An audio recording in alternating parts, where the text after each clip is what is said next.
सांगलीच्या तासगावमध्ये असलेल्या कोल्ड स्टोरेजमध्ये जे जगातले सगळ्यात मोठे कोल्ड स्टोरेज फेमस आहेत, द्राक्षांचा माल हा प्रोसेसिंग करून बेदाणा बनवण्यासाठी या कोल्ड स्टोरेजमध्ये चक्क आता चायनामधून अफगाणिस्तानद्वारे माल आलेला दिसतोय.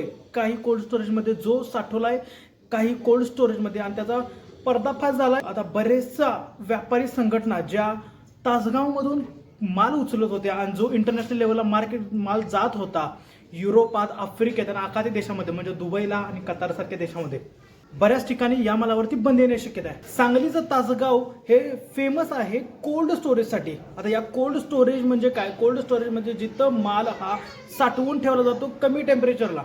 द्राक्षांचा प्रोसेसिंग करून बेदाणा बनवणं, आणि तो बेदाणा बऱ्याच आफ्रिकेमध्ये, अमेरिकेमध्ये आणि युरोपात, त्याच पद्धतीनं आखाती देशामध्ये, दुबईसारख्या देशामध्ये इथून बेदाणा, सांगलीचा बेदाणा तासगावमधून पाठवला जातो व्यापाऱ्यांच्या थ्रू. आता हा बेदाणा साधारणतः शेतकरी व्यापाऱ्यांना विकतात 350 ते 400च्या दराने. आता हा दर आणि यामधलं प्रॉफिट जास्त मिळवण्यासाठी चक्क चायनाहून काही लोकांनी माल अफगाणिस्तानद्वारे हा भारतात मागवला आणि भारतातून तो माल स्टोअर केला आहे की तासगावमधल्या काही स्टोरेजवरती. आणि त्यामुळे आता झालंय काय, हा चायनाचा जो द्राक्षाचा बेदाणा, जो चायनीज माल आपण म्हणतो, बऱ्याच ठिकाणी इलेक्ट्रिकल प्रोडक्ट्स हा चायनामधून मागवले जातात, बरेचसे कपडे चायनामधून मागवले जातात, त्या पद्धतीने प्लास्टिकची खेळणी असतील ते चायनामधून मागवले जातात. आता चक्क प्रोसेसिंग केलेला बेदाणा चक्क जर चायनामधून मागवलाय, त्याचा रेट 150 ते 200 रुपये हा कोल्ड स्टोरेजवाल्यांना भेटल्यामुळे त्या कोल्ड स्टोरेजवाल्यांनी हा बेदाणा प्रोसेसिंग करून म्हणजे नुसता स्टोअर करून ठेवला. आणि या स्टोरिंग नंतर तो बेदाणा चक्क व्यापाऱ्यांना 450 ते 500 रुपयाच्या या दराने, आणि पुढे व्यापारी 450चं 1000-1200 पर किलो याप्रमाणे विकतात आखाती देशामध्ये. आता यामुळे सगळ्यात मोठा तोटा कोणाला झालेला आहे? जो शेतकरी इथला, जो तासगावच्या आजूबाजूचा असेल, सांगलीचा असेल, कर्नाटकचा असेल, बेळगावचा असेल किंवा नाशिकचा असेल, जो आपला माल तासगावमध्ये आणून स्टोरेजमध्ये ठेवतो, स्टोअर करतो बेदाण्यासाठी.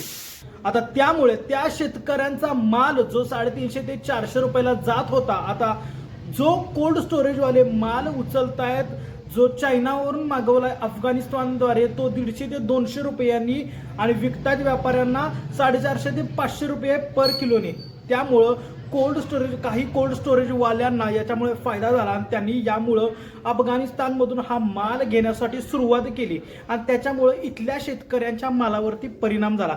परिणामी इथला शेतकऱ्याचा माल, हा शेतकरी पहिला तर द्राक्ष पिकवतो भल्या मोठ्या संकटांना तोंड देऊन, आणि द्राक्ष पिकवल्यानंतर त्याला त्याचा भाव भेटला नाही म्हणून तो निर्णय घेतो की द्राक्षांचा बेदाणा बनवणं.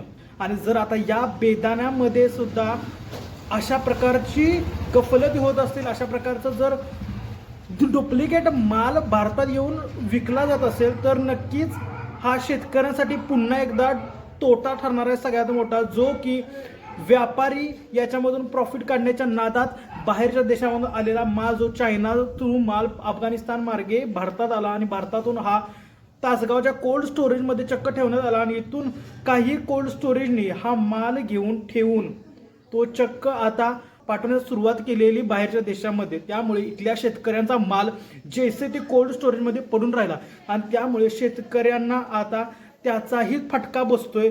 शेतकऱ्यांना आधी द्राक्षांच्या भावावरती फटका बसत होता आणि दुसऱ्या बाजूला शेतकऱ्यांना आता द्राक्षांच्या बेदाण्यावरतीही फटका बसतोय. म्हणजे शेतकऱ्यांना चारही बाजूंनी आता घेरलेलं दिसतंय. निसर्ग असू दे, व्यापारी असू दे किंवा सरकार असू दे, सगळ्या बाजूंनी शेतकऱ्यांना घेरलेलं आहे. ते म्हणजे या सगळ्या संकटांनी, आणि या संकटावरती मात करून आपला माल विकणं शेतकऱ्यांना सगळ्यात अवघड बनून बसलेला आहे. आणि आता हा अफगाणिस्तानवरून येणारा माल आता इथलं सरकार कसं थांबवतंय किंवा इथल्या त्यावरती काय निर्णय येतोय.